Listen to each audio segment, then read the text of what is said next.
Bismillahirrahmanirrahim. Assalamualaikum warahmatullahi wabarakatuh.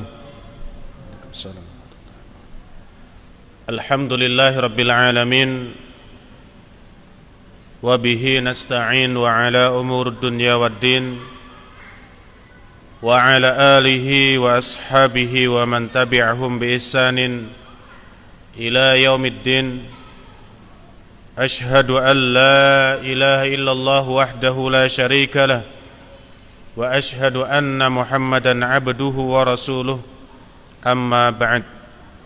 Kaum muslimin, salat maghrib yang insyaallah dimuliakan Allah subhanahu wa ta'ala, jamaah Masjid Al-Hidayah, marilah kita senantiasa panjatkan rasa puja dan puji syukur kita kepada Allah Subhanahu wa taala yang telah memberikan kepada kita begitu banyak kenikmatan sampai akhirnya kita dapat berkumpul bermajelis di rumah Allah yang mulia, yang mana ini merupakan salah satu bentuk keistimewaan yang Allah SWT berikan kepada kita, di mana Allah SWT tidak berikan keistimewaan ini kepada saudara-saudara kita yang lainnya. Hadirnya kita di majelis ini merupakan bentuk di antara tanda Allah Subhanahu wa taala menginginkan kebaikan di dalam diri kita. Man yuridillahu bi khairan yufaqihu fid din. Di antara bentuk kebaikan yang Allah SWT berikan kepada kita adalah dihadirkannya kita di majelis yang mulia ini untuk bersama-sama menimba ilmu, mengkaji Al-Quranul Karim, mengkaji hadis Nabi SAW, dan juga ilmu para salafun salih. Salawat dan taslim marilah kita curahkan, kita haturkan kepada suri tauladan kita Nabi Agung Muhammad SAW, kepada para keluarga, sahabat dan kaum muslimin yang senantiasa mengikuti jejak baginda Rasulullah hingga datangnya hari kiamat nanti. Kaum muslimin, para jamaah insyaallah dimuliakan Allah Subhanahu wa taala, pada malam hari ini insyaallah kita akan masuk di bab baru, yaitu Al-Faslu Al-Ashir fi Adabid Diyafah. Kita akan masuk di pasal yang ke-10 berkaitan dengan adab-adab bertamu. Dan pada bab ini nanti akan ada beberapa subtema yang akan dibahas. Yang pertama adalah adab-adab orang yang mengundang. Kemudian nanti akan dibahas pula adab-adab orang yang diundang, dan seterusnya. Para jamaah yang dirahmati Allah Subhanahu wa taala, pengarang kitab ini Syekh Abu Bakar Jabir Al-Jazairi rahimahullahu taala berkata, Al-muslimu yu'minu biwajibi ikramid dhaif. Seorang mukmin, seorang muslim yakin bahwasanya memuliakan tamu adalah sesuatu hal yang diwajibkan di dalam agama Islam. Jadi memuliakan tamu, menghormati tamu merupakan sesuatu hal yang dianjurkan di dalam ajaran agama Islam. Wa yuqaddiruhu qadrahu al-matlub, dan juga kita dianjurkan untuk menghargai sesuai dengan apa yang dituntunkan oleh baginda Rasulullah SAW, sesuai dengan apa yang diharapkan oleh ajaran kita, yaitu ajaran agama Islam. Wa dzalika liqaulir Rasul, dan hal tersebut sebagaimana sabda Nabi SAW di dalam hadisnya yang berbunyi, man kana yu'minu billahi wal yaumil akhir falyukrim dhaifahu. Hadis ini sahih karena diriwayatkan oleh Al-Bukhari dan Muslim. Nabi bersabda, barang siapa di antara kalian beriman kepada Allah Subhanahu wa taala dan juga beriman kepada hari akhir, falyukrim dhaifahu, maka hendaknya dia memuliakan, menghormati tamunya. Billahi wal yaumil akhir, barang siapa di antara kalian beriman kepada Allah Subhanahu wa taala dan juga beriman kepada hari akhir, falyukrim dhaifahu, maka hendaknya memuliakan tamunya. Jaizatahu, dan kemudian apa? Kita berikan jaizatahu, yaitu hak-hak tamu, yang mana hak-hak tamu tersebut harus ditunaikan oleh pemilik rumah. Qalu, maka para sahabat radhiyallahu anhum kemudian bertanya kepada Nabi, "Wa ma jaizatuhu?" Wahai Rasulullah sallallahu alaihi wasallam, lalu apa jaizatuhu? Lalu apa hak-hak pemilik rumah terhadap tamunya? Nabi sallallahu alaihi wasallam kemudian berkata, "Yaumuhu wa lailatuhu." Artinya, hak tuan rumah atau hak tamu yang harus ditunaikan oleh pemilik rumah adalah menjamunya selama 1 hari 1 malam. Jadi kita diberikan oleh Rasulullah sallallahu alaihi wasallam wasiat untuk dapat memuliakan tamu-tamu kita apabila ada orang yang datang ke rumah kita, yaitu 1 hari 1 malam. Yaumuhu wa lailatuhu. Wadiyafatu salasatu ayamin. Dan menjamu itu artinya menjamu bagi tuan rumah itu hanya 3 hari saja. Salah satu ayamin. Jadi kita diperintahkan Nabi untuk menjamu tamu kita apabila mereka sampai menginap misalnya, itu hanya 3 hari 3 malam saja. Famakana wara'a dzalika fa huwa shadaqatun. Selebihnya artinya kalau ada tamu kemudian menginap di rumah kita, bertempat tinggal di rumah kita lebih dari 3 hari, maka kata Nabi sallallahu alaihi wasallam fa huwa shadaqatun, maka itu adalah sedekah yang kita berikan kepada tamu tersebut. Sedangkan 3 hari itu merupakan hak yang harus kita tunaikan sebagai tuan rumah kepada para tamu yang hadir. Hadis ini diriwayatkan oleh Al-Bukhari dan Ad-Darimi. Para jamaah yang dirahmati Allah Subhanahu wa taala, demikianlah agama kita Islam sangat mengatur bagaimana hak-hak saudara kita. Ketika seorang bertamu di rumah kita, maka kita sebagai tuan rumah harus memberikan hak-hak mereka sebagaimana tuntunan baginda Rasulullah sallallahu alaihi wasallam. Para jamaah insyaallah dimuliakan Allah Subhanahu wa taala, wa li hadza kana al-muslim yaltazimu fi sya'ni ad-diyafati bil adab taliyah. Maka oleh karena itu seorang muslim hendaknya beriltizam, hendaknya mengikuti tuntunan Nabi sallallahu alaihi wasallam pada perkara penjamuan kepada tamu-tamu yang hadir di rumah kita dengan adab-adab sebagai berikut yang akan kita bacakan bersama-sama. Adab yang pertama yang hendaknya dilakukan dan diperhatikan oleh orang-orang yang ingin mengundang atau ingin menjamu seorang tamu. Yang pertama kata pengarang kitab ini, an yad'uwa li dhiyafatihi al-atqiya duna al-fusaki wal fajarah. Hendaknya tuan rumah mengundang orang-orang yang taqi, yaitu orang-orang yang bertakwa kepada Allah Subhanahu wa taala. Hendaknya seorang tuan rumah mengundang tamu-tamu yang bertakwa kepada Allah Subhanahu wa taala, yang beriman kepada Allah Subhanahu wa taala, juga senantiasa tunduk kepada Allah. Dan dunal fusak, dan tidak diperkenankan mengundang orang-orang fasik. Fasik itu adalah seorang muslim yang gemar meninggalkan perintah-perintah Allah Subhanahu wa taala dan sering melakukan hal-hal yang dilarang oleh Allah Subhanahu wa taala. Maka orang-orang yang fasik seperti ini lebih baik tidak diundang ke dalam rumah kita. Wal fajarah, atau pelaku-pelaku kriminal. Pengarang kitab ini menganjurkan kepada kita, dan Islam pada umumnya menganjurkan kepada kita semuanya, hendaknya kita mengundang orang-orang yang bertakwa kepada Allah Subhanahu wa taala untuk hadir ke rumah kita, untuk masuk ke rumah kita. Hal itu sebagaimana sabda Nabi sallallahu alaihi wasallam di dalam hadisnya, la tusahib illa mu'minan. Janganlah kalian berteman kecuali hanya kepada orang-orang yang beriman kepada Allah Subhanahu wa taala saja. Wa la ya'kul ta'amaka illa taqiyun, dan janganlah ada orang yang makan dari makanan yang engkau miliki kecuali orang-orang yang bertakwa kepada Allah Subhanahu wa taala.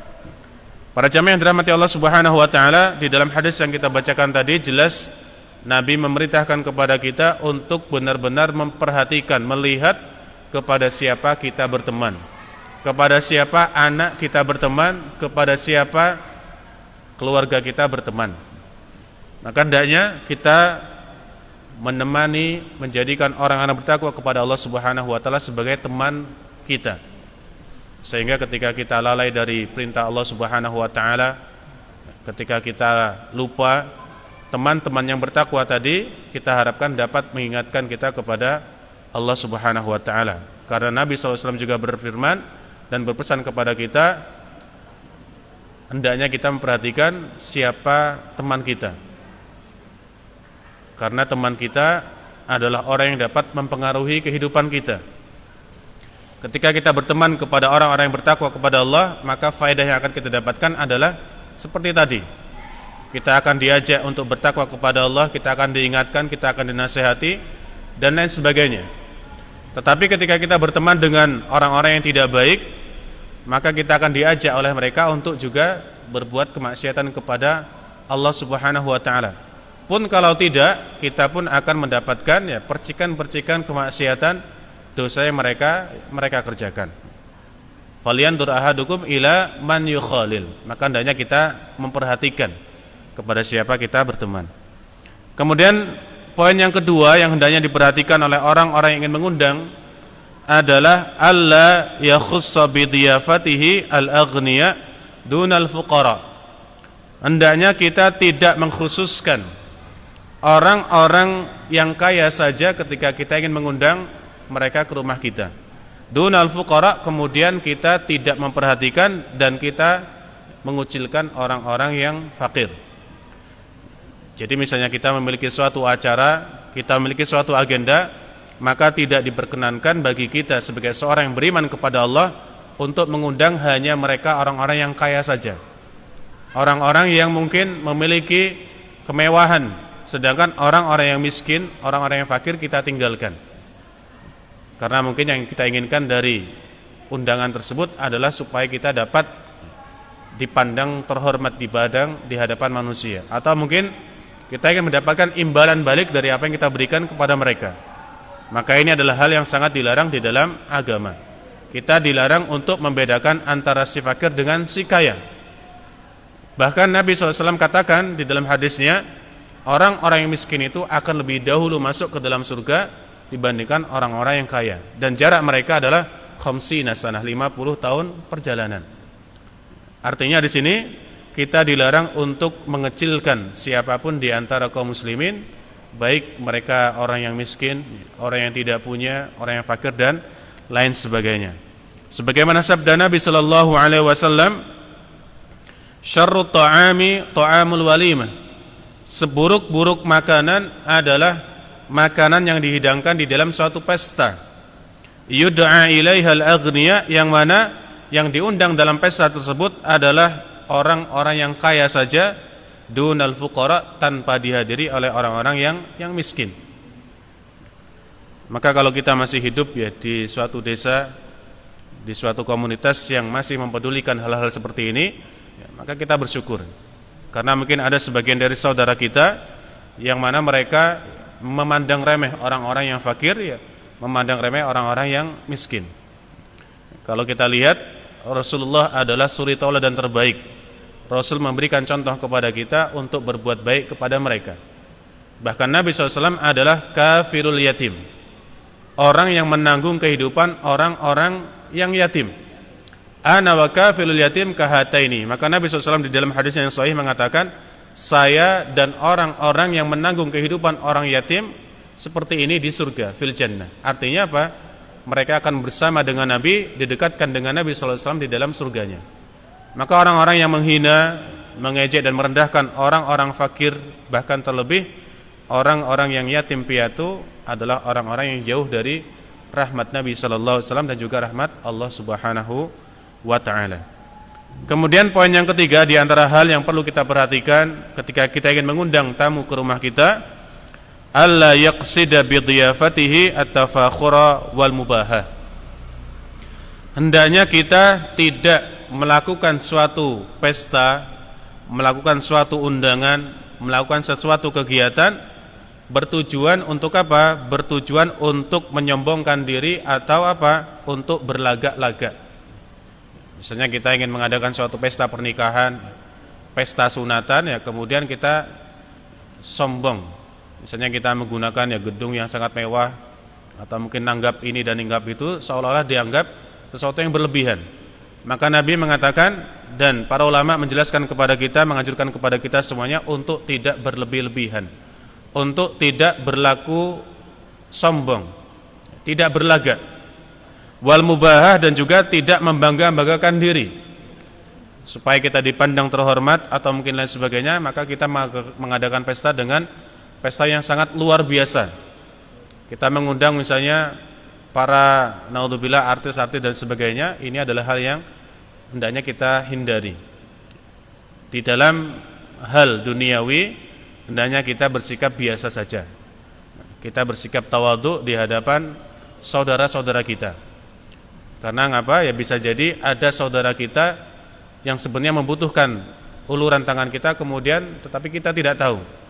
Sehingga bisa jadi mereka merasa tersakiti dengan apa yang kita lakukan. Bisa jadi dengan pesta tersebut yang kita adakan dengan mewah luar biasa dapat menjadikan tetangga kita yang miskin, ya, menjadikan tetangga kita yang fakir, ya, menjadi terhina atau mungkin tersakiti. Maka untuk menghindari hal tersebut, Islam mengajarkan kepada kita untuk tidak berlebihan, untuk tidak berbangga diri, untuk tidak berlagak dalam mengadakan suatu pesta. Bal yaqsid al-istinana bi sunnatin nabi, dan hendaknya kita dalam mengadakan suatu undangan hendaknya mencontoh sunnah Nabi sallallahu alaihi wasallam. Dan juga kita mencontoh para nabi-nabi sebelum baginda Rasulullah sallallahu alaihi wasallam diutus. Min qablihi wal anbiya min qablihi, dan para nabi sebelum Nabi Muhammad sallallahu alaihi wasallam diutus. Ka Ibrahim alaihissalam, seperti contohnya Nabi Ibrahim alaihissalam. Jadi kita diperintahkan untuk mencontoh para nabi, para orang-orang saleh, para orang-orang yang dicintai oleh Allah SWT. Seperti contohnya adalah kisah Nabi Ibrahim alaihissalam. Walladzi kana yulaqqabu bi abi dhaifan, yang mana Nabi Ibrahim mendapatkan julukan bi abi dhaifan. Kama yanwi biha idkhalus surur, dan juga kita diharapkan dari niat kita mengundang para tamu itu apa? Memasukkan kesenangan, kebahagiaan di dalam jiwa, di dalam hati kaum muslimin. Para jamaah yang dirahmati Allah Subhanahu wa taala, kalau kita baca di dalam Al-Qur'an, Allah menyebutkan ya kisah tentang Nabi Ibrahim alaihissalam ketika menjamu ya tamu-tamunya. Allah SWT berfirman di dalam Al-Qur'an, hal ataka haditsu dhaifi Ibrahim al-mukramin. Wahai Muhammad, telah datang kepadamu, apakah telah datang kepadamu tentang cerita tentang siapa? Tentang tamunya Nabi Ibrahim alaihissalam al-mukramin, yang mana tamunya Nabi Ibrahim itu adalah para malaikat yang Allah Subhanahu wa taala muliakan. Jadi Nabi Ibrahim didatangi oleh para tamu, yang mana para tamu itu tersebut adalah para malaikat yang kemudian menyamar menjadi manusia. Disebutkan di dalam tafsir Ibnu Katsir bahwasanya malaikat-malaikat yang datang kepada Nabi Ibrahim ini adalah malaikat yang menyamar sebagai seorang pemuda. Menyamar sebagai seorang pemuda, yang mana mereka menggunakan pakaian yang terhormat. Dan disebutkan pula di dalam kitab tafsir Ibnu Katsir bahwasanya yang datang ini adalah 3 malaikat, yaitu malaikat Jibril, kemudian Mikail dan Israfil. Iddakhalu alaihi faqalu salama, di mana Allah SWT katakan ketika 3 malaikat ini datang ke rumah Nabi Ibrahim, mereka berkata kepada Nabi Ibrahim dan keluarganya salama, yaitu mengucapkan salam. Dan ini merupakan di antara adab kita sebagai seorang tamu apabila masuk ke dalam suatu rumah, hendaknya kita mengucapkan salam kepada pemilik rumahnya. Iddakhalu alaihi faqalu salama, maka tak kala mereka, itu para tamu yang datang ke rumah Nabi Ibrahim, masuk ke rumah mereka, mereka mengucapkan salam. Qala salamun qaumun munkarun, maka Nabi Ibrahim pun menjawab salam mereka. Dan ini merupakan kewajiban seorang muslim, apabila kita diberikan salam, diucapkan salam, maka kita pun harus menjawab salam tersebut. Mengucapkan salam adalah sesuatu yang disunnahkan, tetapi menjawabnya adalah suatu kewajiban. Allah Subhanahu wa taala berfirman di dalam Al-Qur'an, wa idza huyyitum bi tahiyyatin fahayyu bi ahsana minha aw rudduha. Maka apabila kita diucapkan salam oleh saudara kita, hendaknya kita membalas salam tersebut. Maka Nabi SAW ketika memberikan isyarat kepada salam itu, ya Nabi memberikan pahala kepada orang yang mengucapkan salam ada yang 10 pahala, ada yang 20 pahala, bahkan ada yang 30 pahala. Yang 30 pahala adalah salam yang sempurna, yaitu Assalamualaikum warahmatullahi wabarakatuh. Jawabannya pun sama sempurna, Waalaikumsalam warahmatullahi wabarakatuh. Maka akan kita dapatkan 30 kebaikan dari salam tersebut. Dan kalau kita perhatikan ayat ini, ternyata salam itu bukan hanya syariat Nabi kita Muhammad, tetapi salam itu merupakan syariat nabi-nabi sebelum Nabi Muhammad diutus. Dan di dalam ayat ini kita dapat mengerti bahwasanya salam termasuk syariat yang sejak dahulu digunakan oleh para nabi, di antaranya adalah Nabi Ibrahim alaihissalam. Qaum munkarun, dan ternyata yang datang kepada Nabi Ibrahim adalah orang-orang yang belum dikenal oleh Nabi Ibrahim. Tiba-tiba datang kepada Nabi Ibrahim, dan Nabi Ibrahim belum pernah kenal, bahkan belum pernah melihat siapa mereka. Tapi tetap kita sebagai orang yang ditamui ya harus menjamu mereka dan memasukkan mereka ke dalam rumah kita sebagaimana yang dilakukan oleh Nabi Ibrahim kepada tamunya. Faragha ila alihi faja'a bi'ijlin samin. Maka Nabi Ibrahim ketika didatangi tamu tersebut, apa yang dilakukan oleh Nabi Ibrahim? Faragha ila alihi. Maka Nabi Ibrahim diam-diam, ya kalau dalam bahasa Jawa mindik-mindik, ya, diam-diam, kemudian apa, menyelinap ke belakang, bertemu kepada keluarganya, bertemu kepada istrinya, kemudian apa, ya bertanya kira-kira hidangan apa yang dapat kita hidangkan kepada mereka. Karena yang datang kepada mereka adalah para pemuda yang menggunakan pakaian yang sangat sopan, kemudian sangat berwibawa. Makanya Nabi Ibrahim kemudian mendatangi keluarganya, lalu menanyakan kira-kira hidangan apa yang harus kita hidangkan kepada mereka, yang harus kita berikan kepada mereka, yang harus kita suguhkan kepada mereka. Maka kemudian faja'a bi'ijlin samin. Datanglah Nabi Ibrahim dengan membawa apa? Dengan membawa anak sapi yang gemuk yang sudah dibakar. Bi'ijlin samin, untuk dihidangkan kepada para tamunya tadi. Karena Nabi Ibrahim pada saat itu belum tahu kalau ternyata tamunya adalah para malaikat. Dan para malaikat ya pastinya tidak makan. Faqarrabahu ilaihim. Maka Nabi Ibrahim kemudian mendekatkan, menghidangkan sapi yang sudah dibakar tadi kepada mereka. Faqarrabahu ilaihim. Maka didekatkanlah kepada mereka, namun mereka tidak memakannya, tidak menyentuhnya.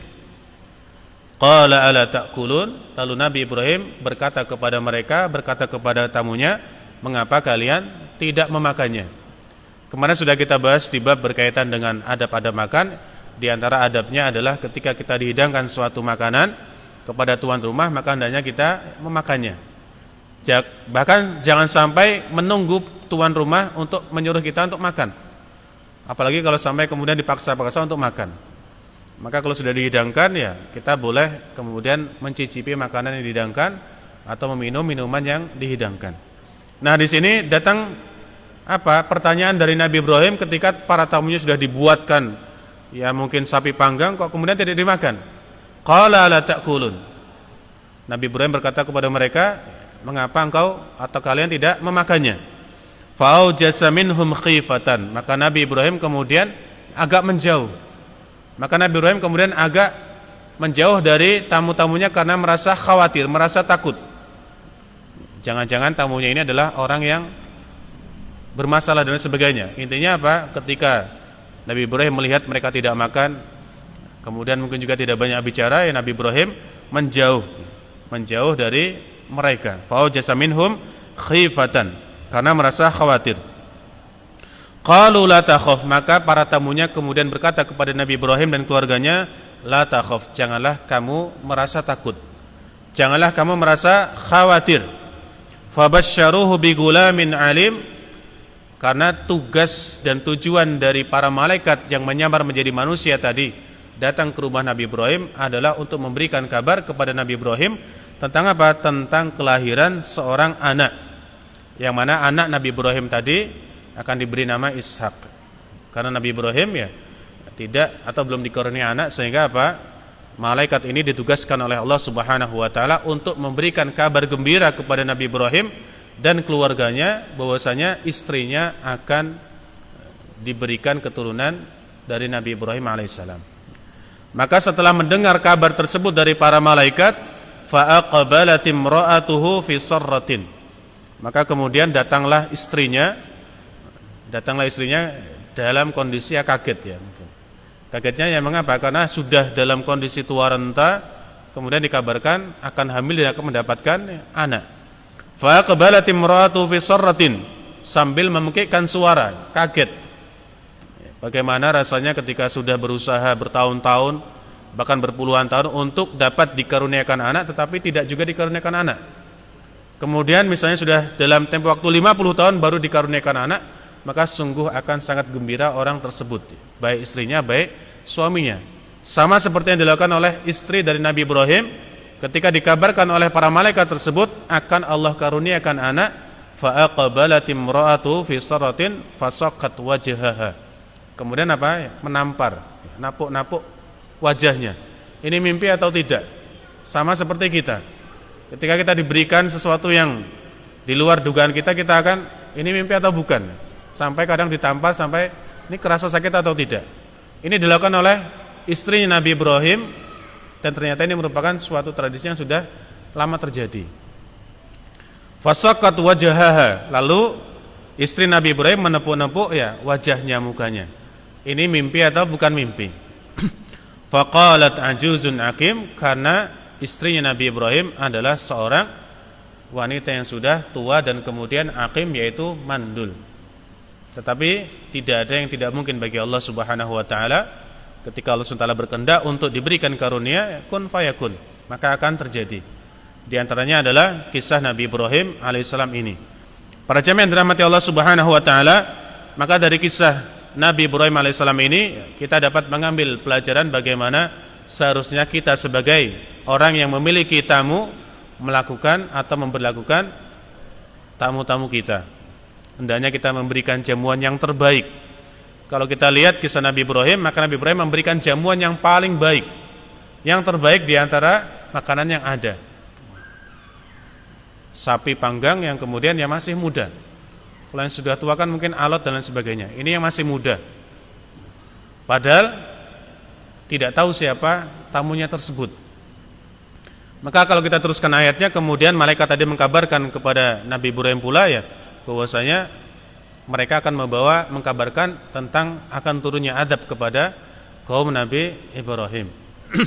Para jemaah yang dirahmati Allah Subhanahu wa taala, kemudian di antara adab yang keempat yang harus diperhatikan oleh orang yang ingin mengundang tamu adalah alla yad'uwa ilaiha man yu'lamu annahu yashukku alaihil khudur. Hendaknya kita tidak mengundang orang-orang yang sudah kita ketahui dia itu orang yang sibuk. Mungkin ada di antara saudara kita, ada di antara tetangga kita yang super sibuk sekali. Sehingga kalau kita sudah tahu orang tersebut sibuk, ya sudah tidak usah diundang. Bagaimana nanti kalau seandainya tetangganya ngomongin kita dari belakang, tetangganya dekat masuk nggak diundang dan sebagainya. Ya mungkin cukup kita kabari saja, tetapi tidak perlu diundang secara resmi. Ini diantara ajaran kita. Alla yad'u ilaiha man yu'lam annahu yashukku alaihil khudur. Hendaknya kita tidak mengundang orang-orang yang kita rasa sulit. Kalau diundang itu pasti nggak mau, banyak alasan lah. Ya mungkin kalau punya udzur syar'i mungkin kita memaklumi, tetapi kalau tidak punya udzur syar'i dan kebiasaan dia kalau diundang memang tidak pernah hadir, ya sudah tidak usah diundang. Atau mungkin kalau diundang pasti banyak alasan. Oh saya sedang sibuk, oh sedang saya di luar kota dan sebagainya. Padahal ya ada di rumah. Maka kalau sudah seperti ini tipe tetangga kita, tipe teman kita, ya sudah tidak perlu diundang. Au annahu yata'adza bi ba'dil ikhwanil hadirin, atau kita juga dianjurkan untuk tidak mengundang orang-orang yang kalau mereka datang ke acara kita, orang tersebut akan terganggu, akan diganggu oleh hadirin yang lainnya. Misalnya kita mengundang orang yang sering dibully, maka khawatirnya kalau diundang pula nanti akan dibully malahan sama jamaah yang lainnya pada hadirin yang lainnya, maka lebih baik tidak kita undang. Bisa dengan cara misalnya setelah undangan selesai ya kita kirimkan sisa-sisa makanan atau mungkin makan terbaik kepada mereka. Ini lebih baik daripada kalau kita undang kemudian mendatangkan sesuatu yang tidak kita inginkan. Tajannuban li'adhiyatil mu'min al-muharramah. Hal tersebut menghindari agar supaya saudara kita tidak dihina dan tidak direndahkan kepada halayak ramai. Misalnya kita undang orang yang paling miskin di desa kita, kemudian apa khawatirnya kalau diundang ternyata orang miskin tersebut malah dihinakan, karena mungkin para jamaah yang lainnya, para tamu yang lainnya adalah orang-orang yang memiliki atau punya, sehingga kalau hal tersebut kita khawatirkan terjadi, lebih baik tidak usah kita undang dari pertama. Para jamaah yang dirahmati Allah SWT, demikianlah beberapa adab yang perlu diperhatikan oleh orang-orang yang hendak mengundang tamu. Sekarang kita akan beralih kepada adab-adab yang selanjutnya, itu adab-adab berkaitan dengan hak-hak yang harus ditunaikan oleh orang yang diundang. Sekarang adab-adabnya apa saja? Kita sebagai orang yang diundang, hendaknya apa yang harus kita perhatikan? Yang pertama, pengarang kitab ini menyebutkan an yujib da'wata. Hendaknya kita memenuhi panggilan. Hendaknya kita menghadiri panggilan atau undangan yang diberikan kepada kita. Wala yata'akhkhar anha illa min udhrin, dan hendaknya kita tidak melalaikan undangan tersebut, mengabaikan undangan tersebut, kecuali jika benar-benar kita punya uzur, punya halangan. Ya misalnya ternyata ketika undangan tersebut sudah hari hanya, ternyata kita punya kegiatan lain dan itu sangat mendesak, atau mungkin tiba-tiba, ya sudah kita meminta uzur kepada orang yang mengundang kita. Ka'an yakhsa dararan fi dinihi au badanihi, atau di antara sebab lainnya, di antara uzur yang syar'i adalah dia khawatir seandainya dia hadir, dia akan mendapatkan bahaya. Seandainya dia hadir, dia akan mendapatkan bahaya. Baik bahaya tersebut ditimbulkan berkaitan dengan mengancam agamanya atau mengancam dunianya. Misalnya seorang ustadz diundang di suatu walimah, dan ternyata ustadz ini adalah ustadz yang mungkin kondang dan mungkin dibenci oleh beberapa oknum, sehingga kalau keluarnya ustadz tadi ke suatu tempat berbahaya, ya sudah lebih baik tidak usah mendatangi tempat tersebut. Atau kalau ternyata kita diundang suatu tempat dan tempat tersebut sangat jauh, khawatirnya kita kalau datang ternyata apa di tengah jalan kita dirampok atau mungkin dirampas. Karena mungkin di beberapa desa yang jauh dari perkotaan, ya masih sering kita dengar terjadinya perampokan, terjadinya penculikan, ya kalau di Jogja namanya keliti dan sebagainya. Maka ya sudah, kita tidak perlu hadir, kita berikan saja udzur yang syar'i kepada si pengundangnya. Ini yang lebih baik. Kan yakhsa dararan fi dinihi au badanihi. Terlebih kalau ternyata kita khawatirkan ya sampai kemudian kita dibunuh di tengah jalan, ya sudah, kita tidak usah hadir. Kalau sekarang kan enak, tinggal bisa transport dan lain sebagainya. Ini adalah kemudahan yang Allah berikan kepada kita. Sebagaimana sabda Nabi sallallahu alaihi wasallam, "Man du'iya falyujib." Barang siapa diundang falyujib, maka hendaknya dia memenuhi panggilan tersebut, menghadiri panggilan tersebut. Dan juga di antara hak seorang muslim adalah ada 5, itu kan yang sudah sering kita sampaikan. Di antaranya adalah apabila kita diundang, maka hendaknya kita menghadirinya. Apabila kita diberikan salam, maka hendaknya kita menjawabnya. Apabila ada saudara kita yang sakit, maka kita jenguknya. Apabila ada saudara kita yang meninggal dunia, maka kita antarkan jenazahnya sampai ke liang lahat. Maka di antara hak seorang muslim kepada muslim yang lainnya adalah kalau kita diundang fal yujib, maka hendaknya kita memenuhi atau menghadirinya, kecuali tadi kalau kita punya uzur atau halangan. Wa qaulihi sallallahu alaihi wasallam, dan juga sabda Nabi sallallahu alaihi wasallam di dalam hadis yang lainnya, lau du'itu ila qura'isyatin, sekiranya saya diundang untuk memenuhi suatu walimah, yang mana walimah tersebut adalah walimah, makanannya adalah qura'usyat, yaitu betis seekor kambing.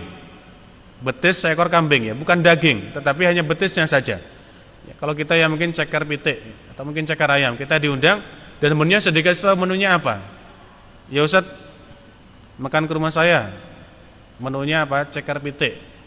Maka Nabi SAW, kata Nabi SAW, lau du'itu ila qura'isyatin, sekiranya saya diundang oleh sahabat saya untuk memenuhi suatu undangan dan hidangannya adalah betis seekor kambing, ya, la jabtuhu, maka sungguh saya akan mendatanginya, maka sungguh saya akan memenuhi undangan tersebut. Walau uhdiya ilayya, dan sekiranya saya diberikan hadiah, dhira'un laqabiltu. Seandainya saya diberikan hadiah oleh seseorang berupa apa? Berupa lengan seekor kambing, laqabiltu, maka sungguh saya akan menerima dan mengambilnya. Ini adalah seorang nabi, seorang yang luar biasa, seorang yang menjadi panutan bagi kita, memberikan contoh kepada kita. Bahkan sekiranya kita diundang dengan menu yang seperti itu pun, hendaknya kita tetap memenuhi dan menghadiri undangan tersebut. Kalau sekarang kan kita tidak tahu apa menunya, maka sangat lebih baik untuk kita tetap menghadiri undangan tersebut, kecuali kalau kita memiliki uzur dan halangan. Kemudian di antara adab yang kedua, sebagai orang yang diundang, hendaknya apa? Alla yumayyiza fil ijabati bainal faqiri wal ghani. Hendaknya kita tidak membedakan siapakah orang yang mengundang kita. Siapakah yang mengundang kita, apakah kaya atau apakah miskin, tidak perlu diperhatikan. Jadi kalau yang undang adalah orang miskin, enggak usah datang lah. Kalau yang undang kaya, saya harus datang. Maka di poin yang kedua dikatakan alla yumayyiza fil ijabati bainal faqiri wal ghani. Hendaknya kita tidak pilih-pilih siapa orang yang mengundang kita. Apakah mereka fakir, apakah mereka miskin, atau mereka kaya. Kaya miskin sudah, yang penting kita hadiri. Karena itu adalah hak seorang muslim yang harus kita tunaikan. Lianna fi adami ijabatil faqir, karena kalau kita tidak memenuhi undangan orang-orang yang fakir, kasran li khatirihi, akan mengecewakan hati orang yang mengundang kita.